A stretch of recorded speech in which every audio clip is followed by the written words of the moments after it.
So this is chapter 5 review, and I should do the answers. So it's what form methylamine exists at pH of 5.0. Methylamine has a pK value of 10.6. Now that 10.6 pK value is actually for protonated form of methylamine. pKa of methylamine for removal of proton is something like 33 or something like that. But so we're looking at pH of 5. So equilibrium, this is pK of 10.6 for this equilibrium. For deprotonation of protonated methylamine into methylamine and proton. So if pK for this equilibrium is 10.6, then within 1 pK unit up and down, so 10.6 plus minus 1, we are going to have mixture of these two. At exactly 10.6, it's going to be 50% protonated, 50% deprotonated. But between 9.6 and 11.6, there is going to be mixture of the two. Above 11.6, deprotonated form will predominate in such a large amount that we assume it's exclusive. It's not exclusive, small amount of protonated may be present depending on the pH, but we assume this is the form. Below 9.6, it's protonated form. Since 5 is below 9.6, then it's protonated form. And this is obviously a typo.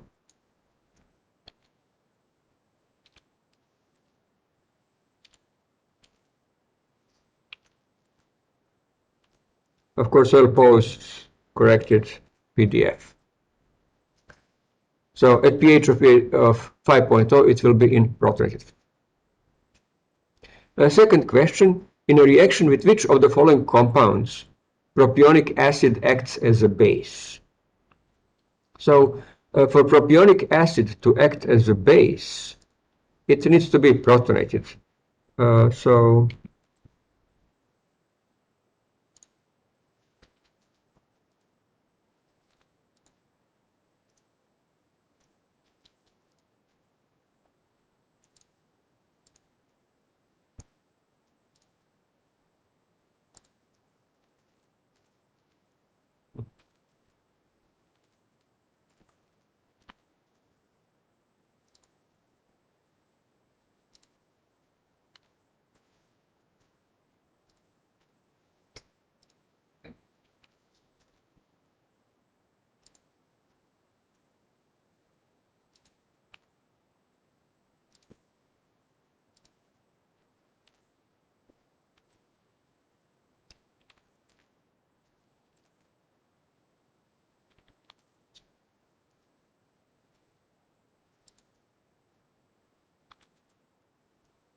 So this is a protonation reaction.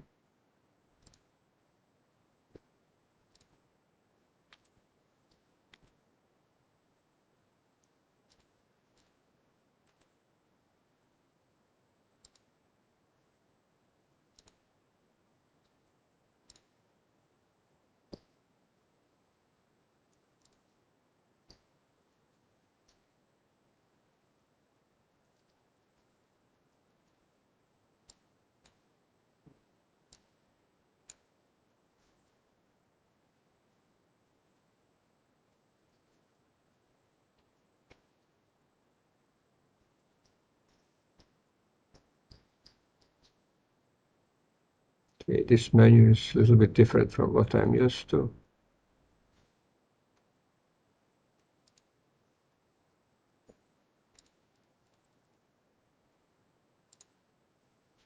And unfortunately for arrows, you don't have here symbol for equilibrium arrow, so you just have to use direction.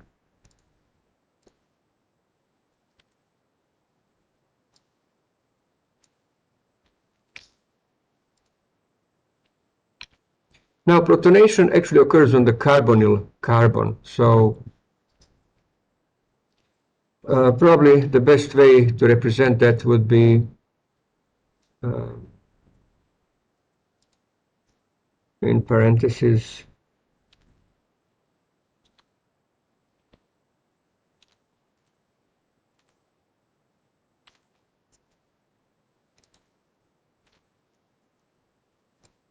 So to show that carbonyl carbon is being protonated. That being the case, it means that really some strong acid, much stronger acid than carboxylic acid, has to protonate this carbonyl carbon. And first one is actually not even an acid, that's an ether. Ether is actually Lewis base or a nucleophile, but definitely not a proton donor. We need some strong proton donor. Formic acid, while it is stronger than propionic, not much stronger. This is another base, methyl lithium, perchloric acid. That's actually that exceptionally strong acid. And so correct answer is D. So D is the answer because that's the acid that can protonate, that is strong enough to protonate propionic acid. Last one, aluminum hydride. That's actually a source of hydride nucleophile, H minus, not H plus. Question number 3. Which of the following is a source of Lewis acid, but itself is not a Lewis acid? So aluminum trichloride is actually Lewis acid.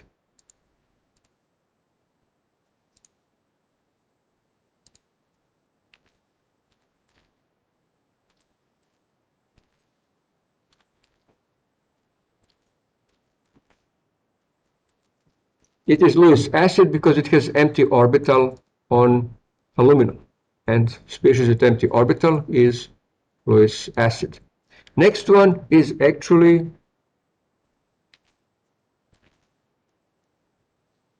Lewis base. Ammonia is Lewis base because it has free electron pair. And then ammonium cation. That one is actually correct answer. And the reason why this is correct answer is that ammonium cation can dissociate into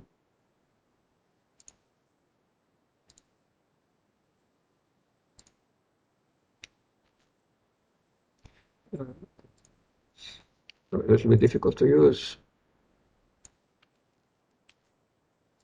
Ammonium cation can dissociate into ammonia and proton.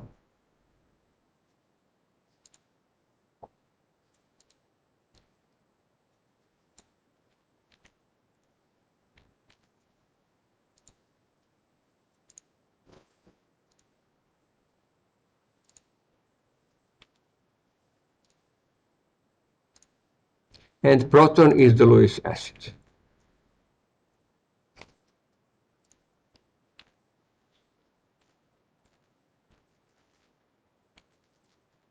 So that's the source. Now the last one, tetramethyl ammonium cation, is neither Lewis acid nor Lewis base. It's simply a cation. There is nothing to dissociate, so it's not a source of anything. So this is typical species that actually students would often mistake for Lewis acid because it has positive charge. But it is just a cation, and usually you would treat it as a spectator ion because it doesn't really do much in a reaction.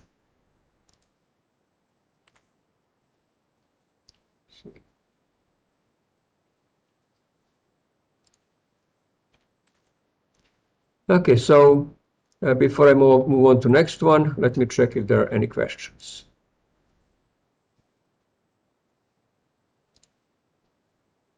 Yeah, I don't see any questions, so let's go back to sharing.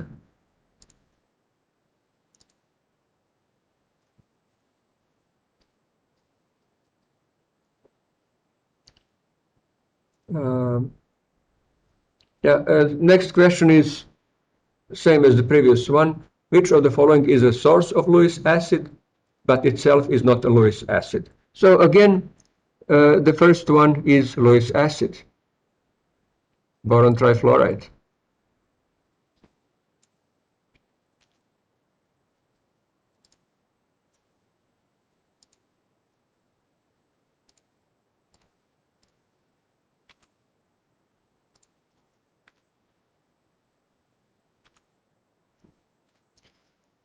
This is just not working very well.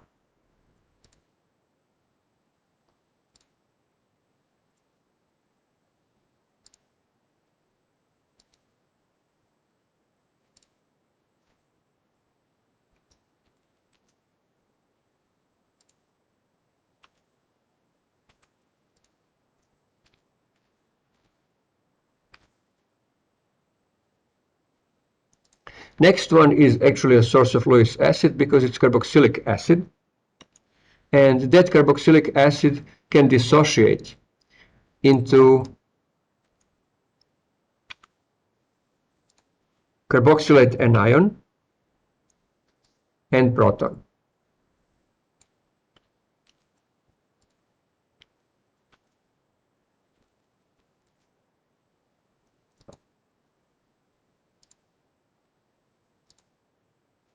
That's what I wanted to avoid, but okay.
Okay, I'll just have to use minus. Okay,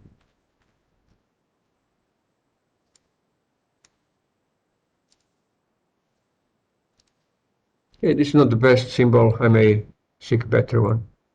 Actually, let me see.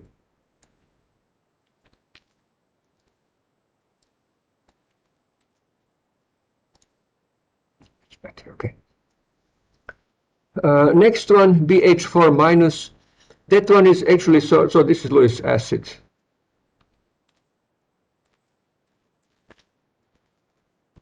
So B is correct answer.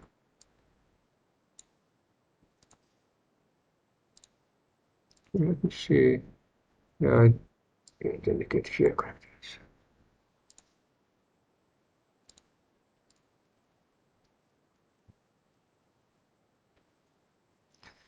answer.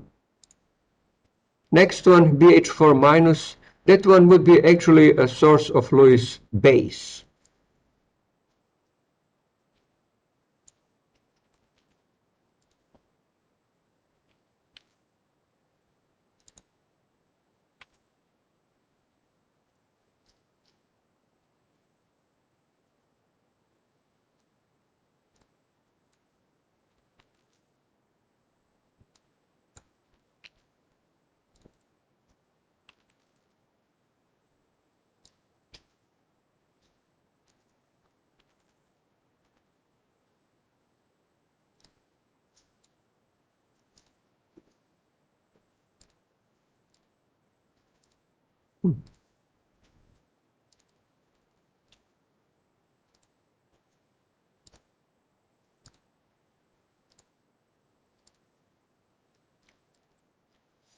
Oh boy, this is a really frustrating version of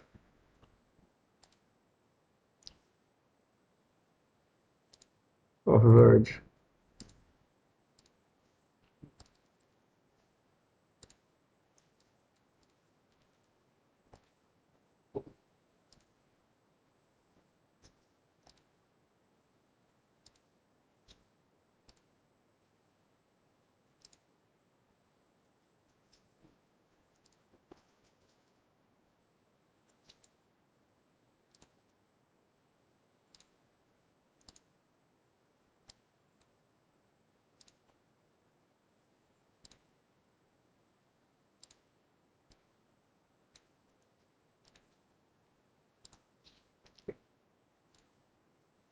Now, the last one is a nucleophile or Lewis base. It is amphiprotic compound, but it's not really a good source of proton, so we wouldn't consider it to be a source of Lewis acid. It's not really a species that can protonate other species. So we may classify this one as Lewis base if we had to classify it.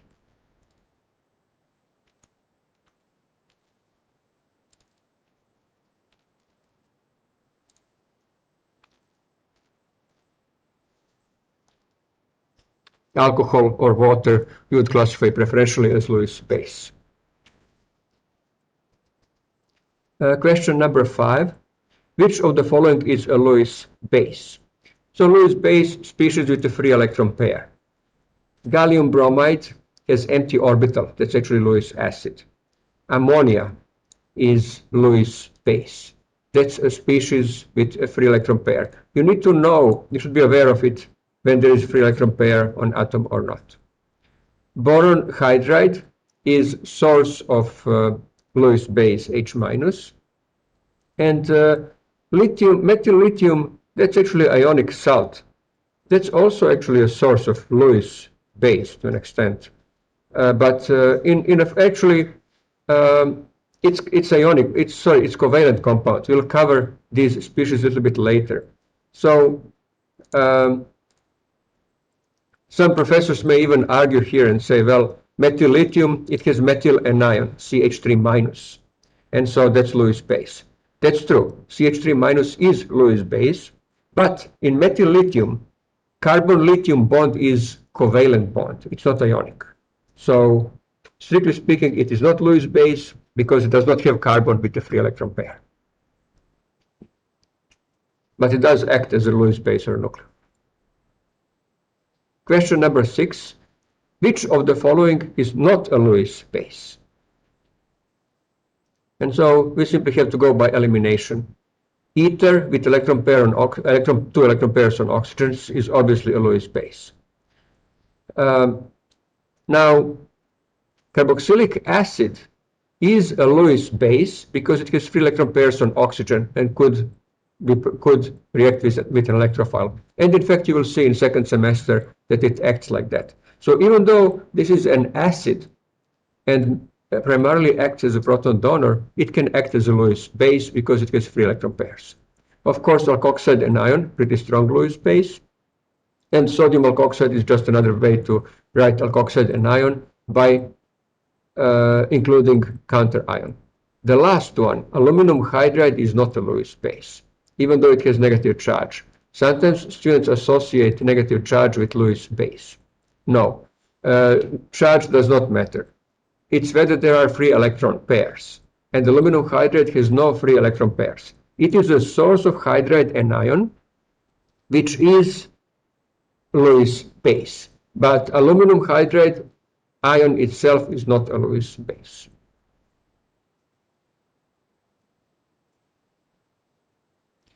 Question number 7. Which of the following compounds is amphiprotic? Amphiprotic means both proton donor and acceptor. And so we have cyclohexanol. Cyclohexanol is an alcohol. Alcohols and water are amphiprotic compounds. So that looks like correct answer.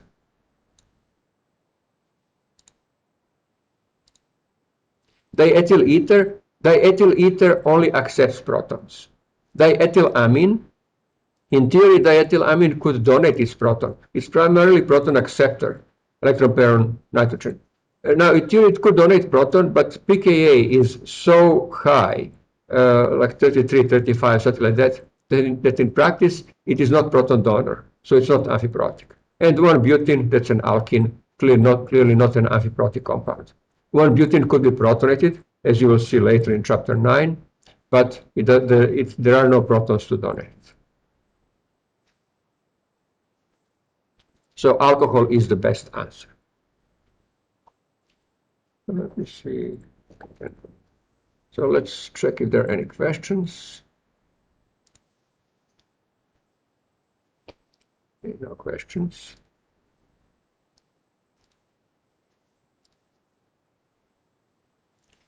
Question number 8. arrange the following acids in the order of increasing strength. So you know to arrange acids in the order of increasing strength in cases like this where hydrogen is attached to a particular atom, you're looking at nature of that atom, either electronegativity or the size. If atoms are in the same row of periodic table, same period, then you're looking at electronegativity. Higher electronegativity, stronger acid. So further to the right, stronger acid. If they are in the same group, then larger atom results in stronger acid. So lower in the group, stronger acid. But in this case, we have them mixed. We have them from different groups and different periods. So how can you work that out? It's actually rather easy because sulfur, phosphorus, and selenium are in periodic table arranged in such a way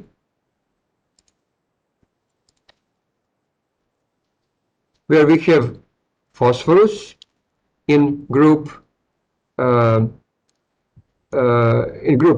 or 15, and then sulfur in group 6 or 16, and that one is sulfur is in the same row as phosphorus, and then selenium is below sulfur in group 16. So when we are arranging the acids, you can tell that pH3 is going to be weaker acid than H2S.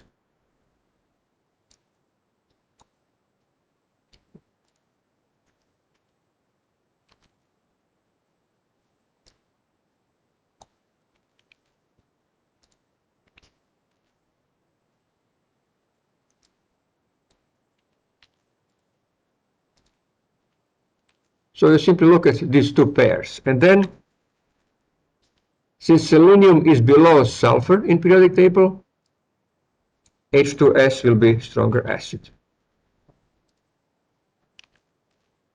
And that's it. So in this case, you effectively exploited central position of the sulfur to see that it is stronger acid, so that hydrogen sulfide is stronger acid than phosphine and weaker than hydrogen selenide.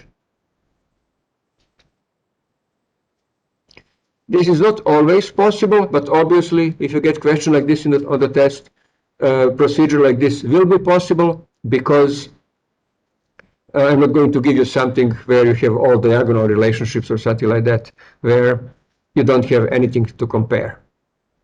So you compare 2 within a row and 2 within a group. Question number 9. Arrange the following acids in the order of increasing strength. In this case, we have nitrogen atom that is attached to hydrogen, and in each case, we have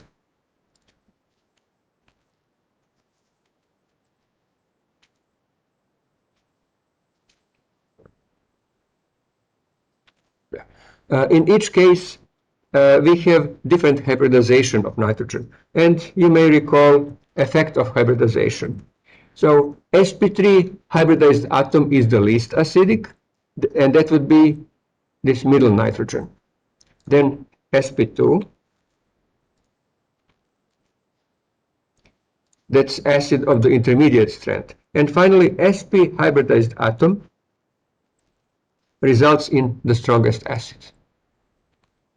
So in this case, it's hybridization effect, or if you recall, that actually can be reduced to electronegativity effect because sp hybridized atom is of the same species, of the same element, is more electronegative than sp2, and sp2 is more electronegative than sp3.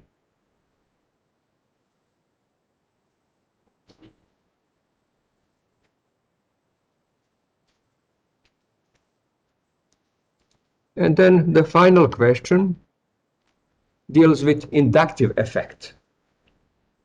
So in this case, you need to arrange these acids in the order of increasing strength. So what we have here are different acids. First one has chlorine as a substituent, electronegative. So it's going to be probably more acidic than any acid without any electronegative substituent. Then we have 2 acids without any substituents, so you have to arrange them. Then actually another third acid and one with bromine. So when it comes to three acids without any substituents, actually one with longest chain is going to be the least acidic. The reason why this acid is going to be the least acidic is that alkyl groups, carbon and hydrogen bonds, are electron donating. And so they are donating electron density to the carboxylic group. That reduces its strength. Remember, electron donating substituents reduce acid strength, while electron withdrawing increase acid strength. And then we have again the same effect here. Now we have only one. Here we had electron donation from 3 carbons, or CH2, CH2, CH3. So 3 carbon chain.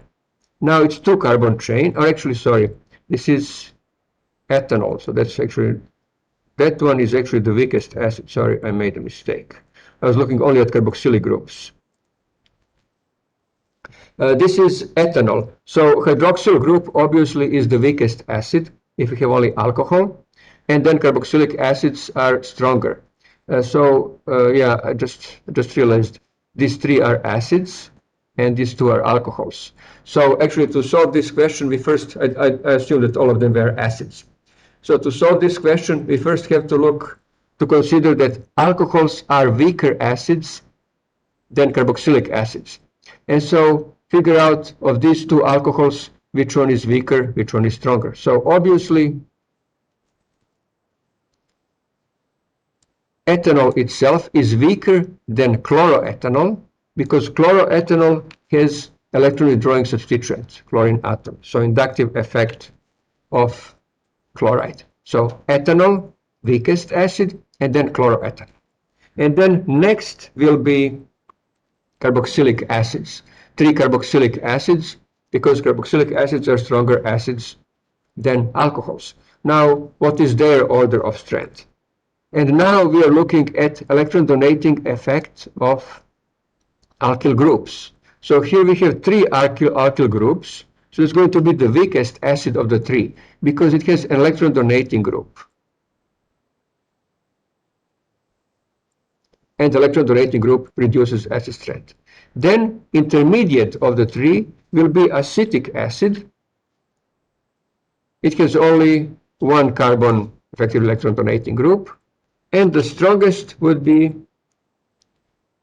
this is 2-bromopropionic acid, because that one has electron withdrawing group, bromine. So bromine is in the chain. So this is a little bit complex question. It required of you to consider actually resonance and inductive effects, all of the electronic effects. Resonance effects, to know that due to resonance effect, carboxylic acids are stronger than alcohols. And so you classify these 5 compounds into 2 groups: weaker acids, alcohols, and stronger carboxylic acids.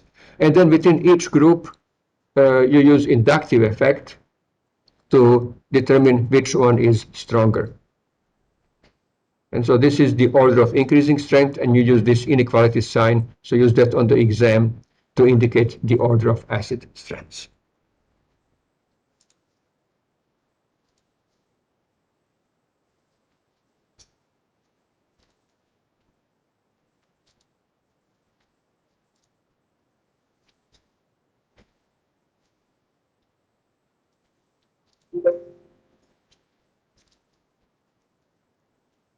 Okay, I don't see any questions, so we can then move on to chapter 6.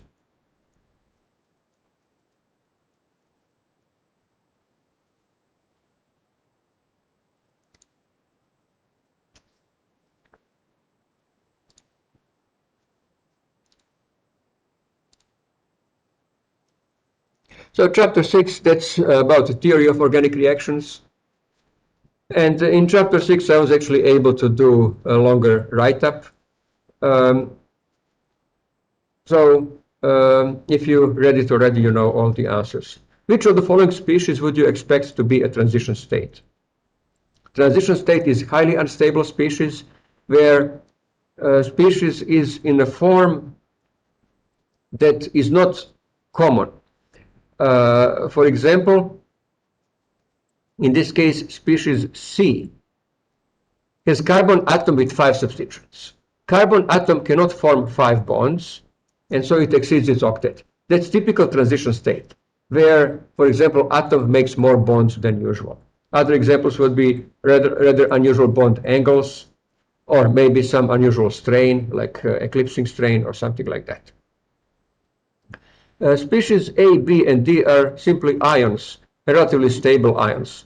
Some are stable, like hydronium ion, which is present in water as a result of dissociation of water, or carbocation. This would be tertiary carbocation, very stable carbocation. That one could be actually even isolated and kept stable for minutes, maybe even hours. And this is dimethyl cuprate anion, part of cuprate salt that we will encounter in the second semester. That one is stable at low temperature. Those are all intermediates. And so you have to be able to distinguish between intermediate and transition state. Intermediate is something that is not very stable, but has some stability and does exist for finite amount of time, seconds, minutes, sometimes hours. Often intermediates have charges, or intermediates may have unpaired electrons. Transition state is something that is so unstable that it doesn't have any finite existence and is only top on the energy diagram. Species pass through it as quickly as possible. So in this case, 5 bonds on carbon, that means that some bonds must be partially formed and some must be partially broken. So those are not real bonds, not bonds that you would consider in stable compounds. Those are just technically 5 bonds because some bonds are being formed and broken. So technically there are 2 bonds where there should be 1 because one is being formed, the other one is being broken.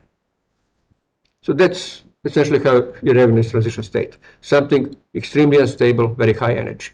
And if you have multiple choice, then it's really comparison. You compare the species and see which one is by far the least stable. Usually there is something that stands out. And in this case, you already have answers, so I don't need to indicate. Question number 2. Which of the following will react with methanol?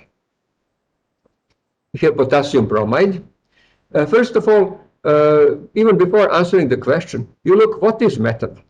And in the context of chapter 6, we are dealing with electrophiles and nucleophiles. Methanol is a nucleophile. It also is amphiprotic, so it can donate protons, but really it's a nucleophile. So nucleophile reacts with an electrophile. And when question like this is which of the following will react with methanol, question is which of the following will react with a nucleophile? And answer is an electrophile. And so question becomes which of these 4 is an electrophile? A, potassium bromide, is source of bromide anion, a nucleophile. Nucleophiles don't react with each other, so no reaction. B, that's electrophile, because there is empty orbital on a positively charged carbon. And so that's electrophile, so there is a reaction. C is also a nucleophile, 3 electron pairs on ether oxygen, so no reaction. And D, alkene, has pi electron pair and it donates that electron pair. That means it really acts as nucleophile. So again, no reaction. So correct answer would be B. Okay, let me see if there are any questions. I think something popped out. In question 10, if chlorine was attached to carboxyl group instead of alcohol, will it be stronger or weaker than the bromine with the carboxyl group? Well, this species would be like chloroformic acid, I think, something like, or I don't even know. Actually, I don't know what it would be called. But yeah, it would be stronger acid because if electron withdrawing group is attached to carboxyl group, it makes it stronger acid, and chlorine is more electronegative than bromine, so it would make it stronger than bromo acid.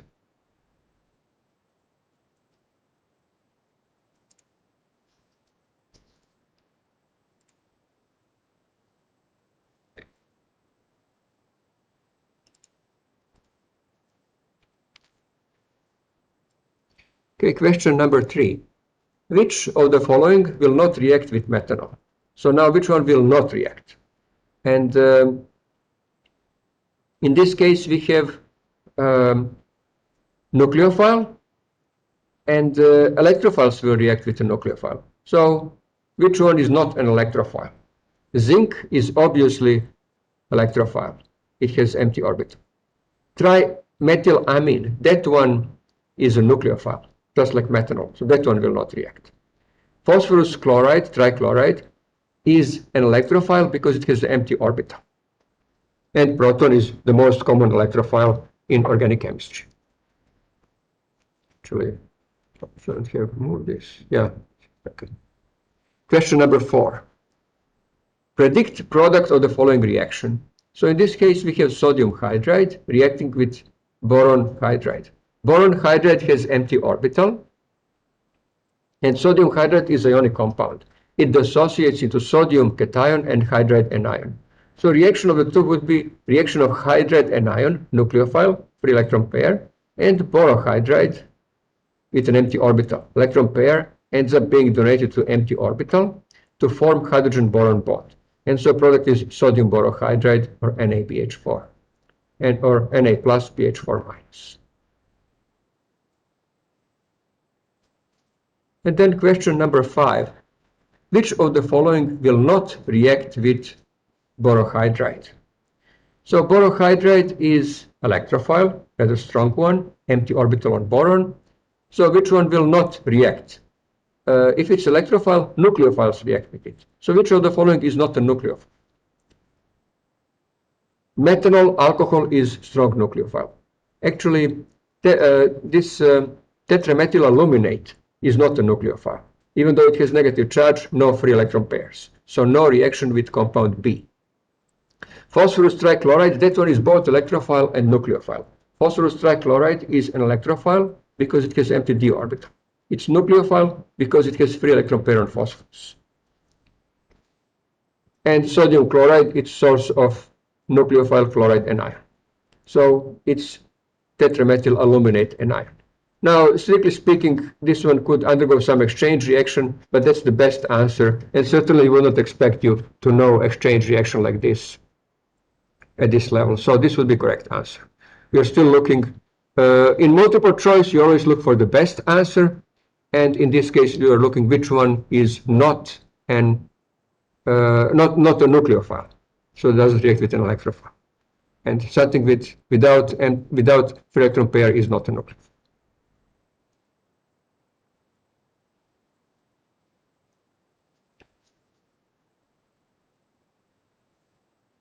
Now let's just check if there are any questions and then a couple of predictions. No questions. Oh yeah. Is electrophile most of the time will have positive charge? No. Electrophile has empty orbital. It may or may not have positive charge. And positive charge does mean something is an electrophile. Why is methanol a nucleophile? Because there is free electron pair on oxygen. Species with free electron pair is a nucleophile. That's the definition of a nucleophile. Yeah, somebody already answered that. Okay.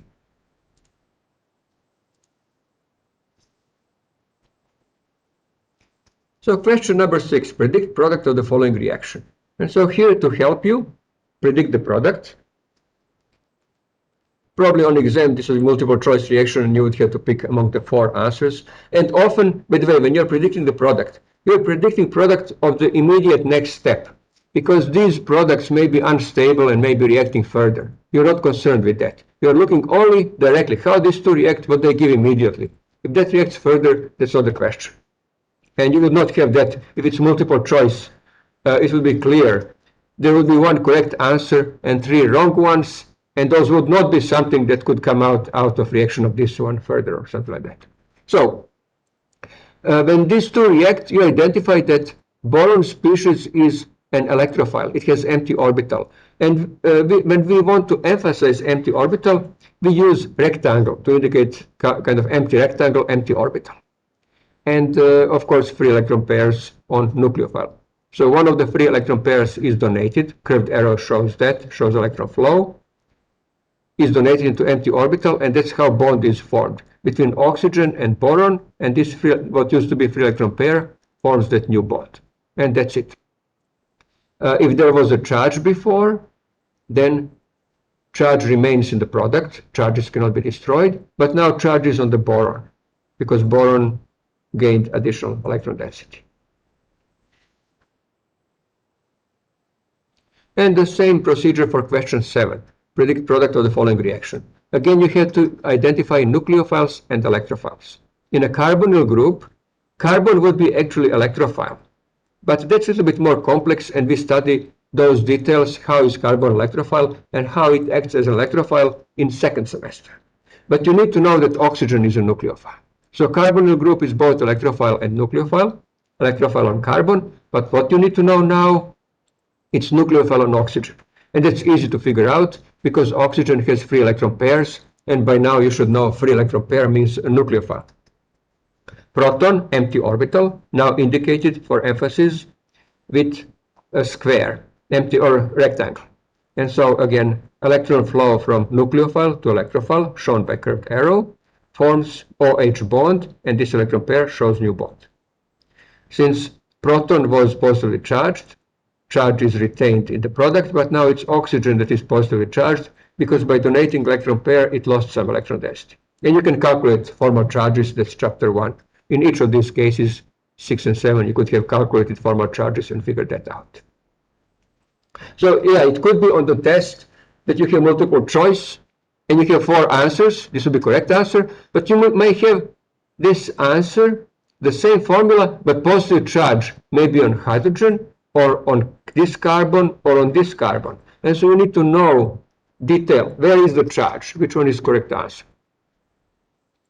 If there is time, we may do some more practice, but I already posted practice test on Canvas and YouTube. And that completes this. Okay, actually